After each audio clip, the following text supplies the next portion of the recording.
Hey guys, so just finishing part 2 of our Q&A. The last one would have been way too long if I would have kept going, but there were some other questions that I really wanted to discuss, and a lot of those were more so things that I have to like sit down and think about to answer. With all the multitasking last time, I just couldn't do it, and sometimes we were in a public spot and I didn't want to like dive deep while talking about some of these questions. So today I'm just hanging out with Jensen. He just took a really long nap, which was kind of amazing. I'm not gonna lie, I sat. I folded some laundry, but then I sat here for like the 3 hours that Jensen napped, and it was glorious. I had a cute little shirt on earlier. No, we're just in full on sweats. Anyway, let's go get him. I was checking on him and he was trying to take his pants off. Let's see if he was successful.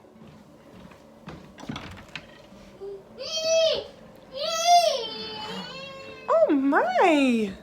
Who's in here? You don't have your pants on!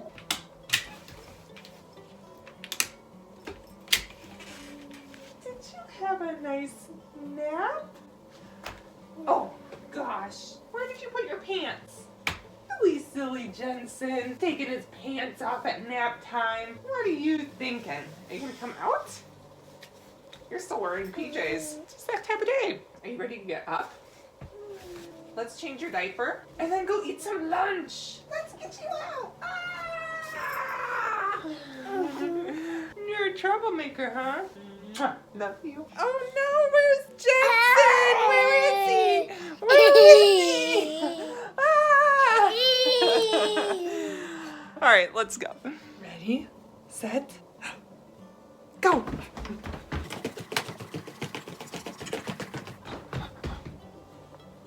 You find your high chair.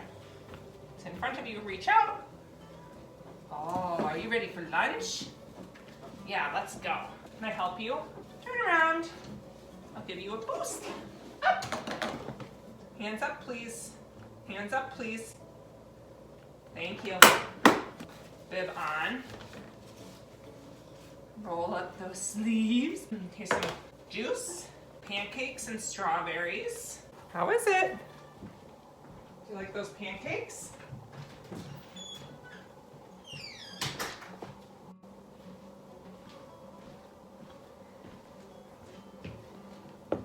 All right, so just to get this out of the way, about the heart monitor situation. After talking to some of the doctors, they recommend that, I just don't drink alcohol or caffeine, which, the alcohol, I can do without, but this, my coffee.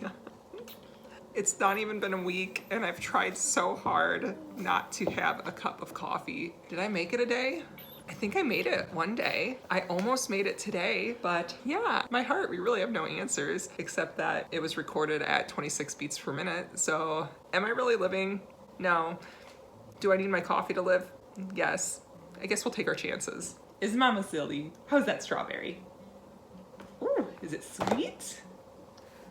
Anyway, first question. I have not looked at this list in weeks. I absolutely love this question. And there's so many different avenues it can go to, but the short version is, would you like another bite? I have received this question in so many different forms, but basically, is it normal to ... fill in the blanks, feel jealousy, grief?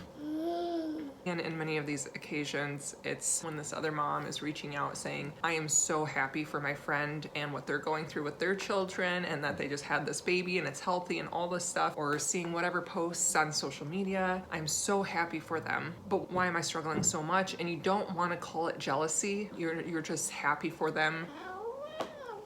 Do you want another bite, please? Oh, yum. Nope. Didn't like it. But to answer that question, yes, it is completely normal to feel all these different things, like things that you don't want to feel, jealousy, grief, and whatever word it is that we can't even pinpoint. He's been blowing into his cup lately. And it's so hard because you want your friends to know where you're coming from, but it's something that they will never be able to understand until they would have to go through it, and hopefully they never do. I just don't find myself on social media a lot in general, even though I'm in a much better place with what my normal is and knowing that other people's normal isn't the same. It's still hard, and I just kind of, I don't know, you take it in stride, it comes in waves, and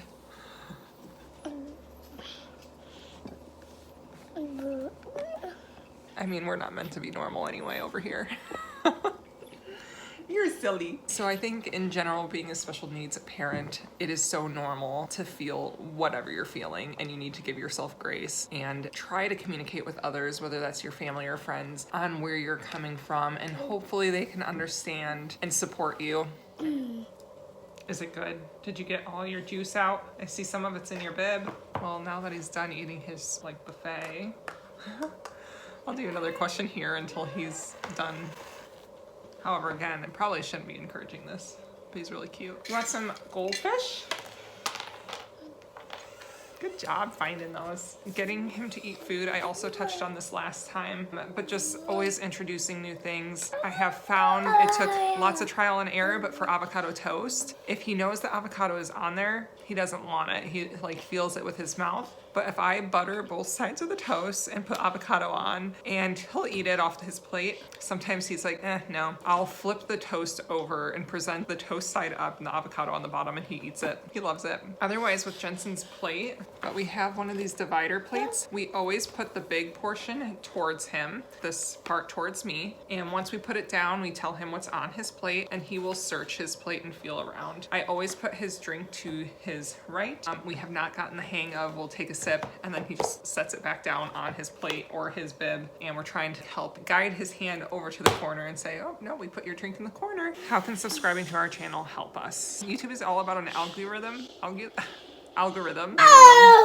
Yeah, Jensen knows all about it. I have a very brief understanding. Basically, the more subscribers you have, the more likely YouTube is going to recommend you to other viewers, and it's more likely that you're going to pop up on that homepage so that people don't actually have to specifically search you out. So once YouTube starts recommending your content, then things start to blow up a little bit more because they realize that, hey, people are watching your content, we should promote this person. So the subscriber count really helps. On the YouTube Studio, where I can track everything, I can see how many people that watch my video are subscribers and how many people are not. And I don't think this is a very uncommon for YouTubers, but I'm pretty sure it's typically like 30% are subscribed and the other 70% are not. Also, just having the watch hours. You need so many subscribers and you need so many watch hours to be monetized for YouTube. And not that that was the only reason for me to do this. It was definitely not my reason for starting YouTube, which actually I would love to get into that next. Doing this takes a lot of time and effort. Majority of the time, mentally, it's draining. I work 4 days a week. I'm involved in other outside activities and sports, and I'm in someone's wedding and just helping out with that and other family stuff, Jensen's health, my health, and it can be a lot, but like the one thing that keeps me going is why I started. Why did I start YouTube? But before we get into that question, everything you guys do, liking, commenting, subscribing, sharing, anything like that, that's really gonna help us out, and I really appreciate your support, and I have loved your comments. I actually would like to get into that too later. Why did I start to YouTube? Jensen was 4 days old when I had this idea of, I need to start documenting this. We had Jensen on a Tuesday, we found out he was blind on Friday, and we had that weekend to cry before we had to go to the big city surgeon, and it was so isolating. It was horrible, just feeling so alone in our grief and trying to look into things. Hey, bring your cup up, please. Jensen, cup up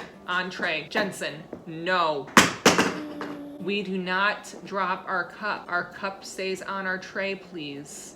Trey, you heard my mom voice. Josh is big into YouTube University and looking things up, and we found a couple different videos, but there's only very, very limited videos on YouTube for blind children. And what we did find was, I mean, it was wonderful and it gave us hope, but they were very short clips. I just want to make sure no one feels as alone as we felt in those moments and have something to at least reflect on. Not everyone's story is going to be the same, of course, but like just having that familiarity of what we're going through. And I wanted to make sure that I was as authentic as I could be in sharing our story and my feelings and everything that goes with it. With that being said, it was embarrassing. It was hard to start. It still kind of is weird because I know I'm not like this tech savvy person, and I don't really love trying to post to Instagram or TikTok, and I have had to let some of that go, and I would really love to get back into it, but it's just not really like my passion. My passion is helping people. But I started to try to film here and there on my maternity leave, which is where a lot of these videos had popped into my recent video of Nori disease. Some of that stuff was footage that no one's seen before because like I was just practicing on how to film and I kind of forgot that I have to turn my camera phone to the side instead of up and down. So I have a ton of footage stored in my phone of me like practicing montages of cleaning the house and doing different angles, which obviously I do not utilize in today's YouTube because you're just sitting on this table right now. And with that, we're gonna move on.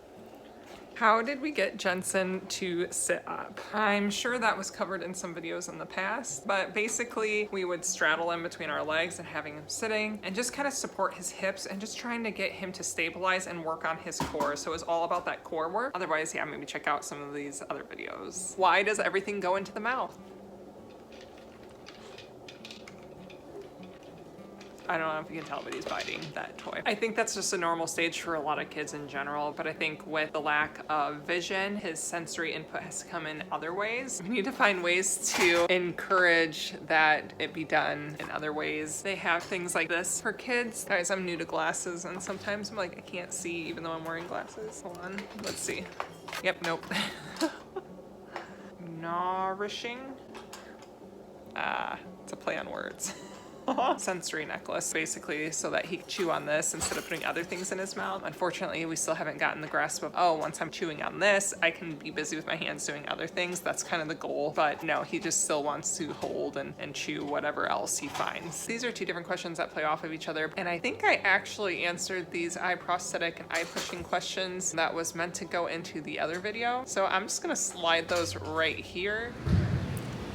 Is there any danger on pressing on his prosthetic eyes? No, he's not gonna hurt himself. He's not gonna hurt the prosthetic. If anything, he's just gonna make it shift out of place or it's going to pop out. And she said a lot of the times boys especially learn how to pop them out. I mean, she's had cases where the kiddos eat them. So if anything, no, pressing on the eye prosthetic itself will not cause any issues for Jensen. How do the eye prosthetics work? Can he see a little bit? No, the eye prosthetic is there because if he doesn't have it in there, his orbits will stop growing and his eyelids will stop growing. Plus it'll be concave. So it's just more to make him approachable to other kids as well. With his shrinking eyes, that can kind of be a little off-putting. However, if some child does have light perception or an adult has light perception, they can still make an eye prosthetic but drill a tiny hole in the pupil so that they still receive the light perception and have that release of melatonin for daytime and nighttime.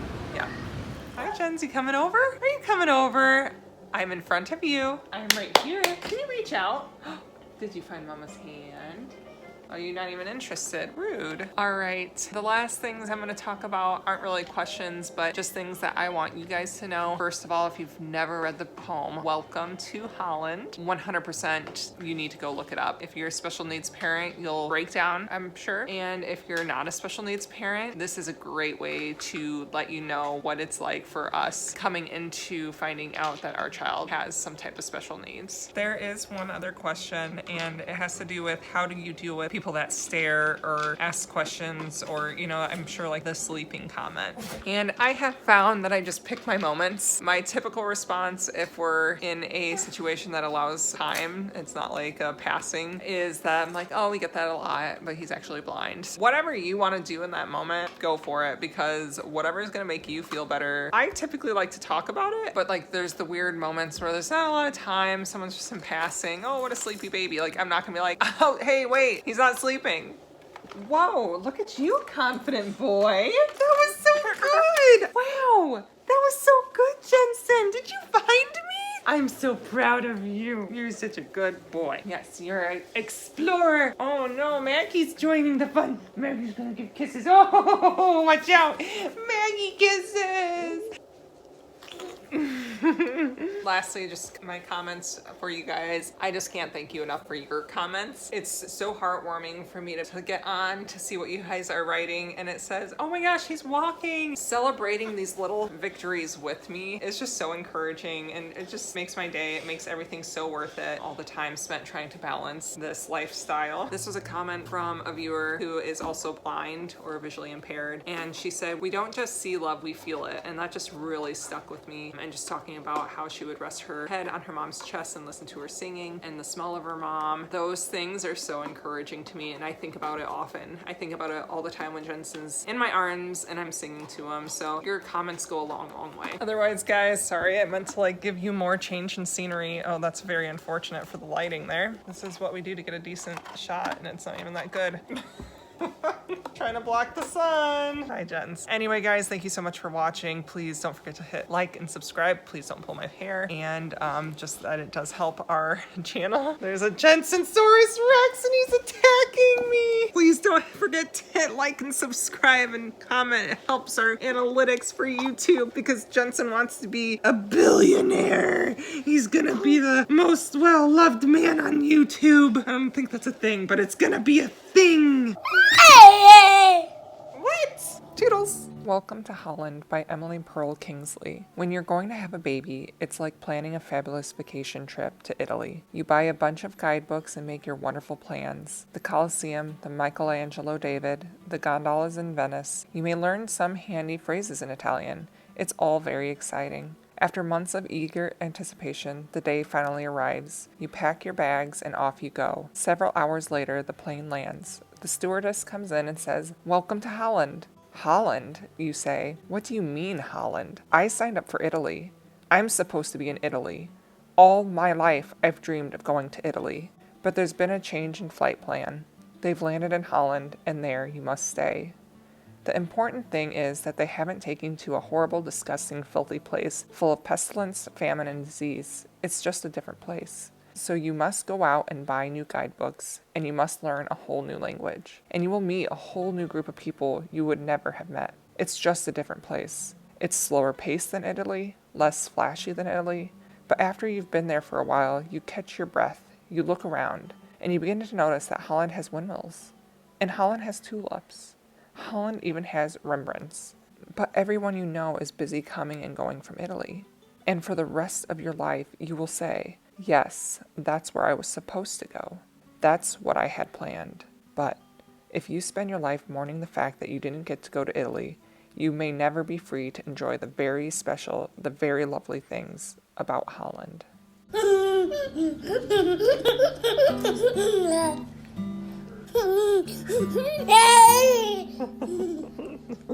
That's silly.